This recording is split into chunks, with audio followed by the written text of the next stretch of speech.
I want to put a little bit of perspective on this right now, because all day long people have been talking about this as the deadliest shooting in modern history. You look at the numbers here, 59 killed, 527 injured, and it's just over a year ago that the previous record was set, if you want to put it in terms like that, at the Pulse nightclub. And you look at the other shootings, Virginia Tech, Sandy Hook, and then you go back to 1991. And that kind of puts a little bit of perspective, but I want to get even more perspective on this tonight. I want to introduce our guests in our think tank. Of course, Natisha Lance is here. Harold Kopis is with us, a private investigator, security consultant. Dr. Yohansi Murray, clinical psychologist from Morehouse College. And Todd Stein, who's a lawyer, also former aide to Senator Joe Lieberman and Homeland Security expert. Thank you, everyone, for being here. Let's start with what struck me today, is the sheriff coming out and saying there's nothing that could have been done. Something could have been done, no? Well, not really. When you think about it, we're in a free society. He checks into that hotel. We don't check luggage. He goes up to his room and must have gone up to his room many times because he had that number of weapons.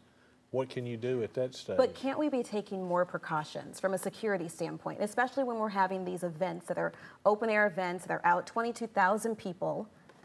I mean, if you take a look, let's show everyone the map, because I think this is really illustrative of what it was. If you don't know exactly the layout here, you see where those 22,000 people were in the orange. There's the Mandalay Bay Hotel.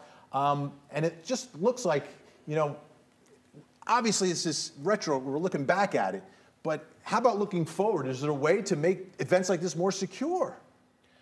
There certainly are ways to make it more secure. I mean, in terms of having more police on the ground, but we'll have to pay a cost for that in terms of going through security and ticket prices and, you know, things that as a free society. Isn't it worth it? Well, we have to make that decision if it is worth it. If it's saving lives?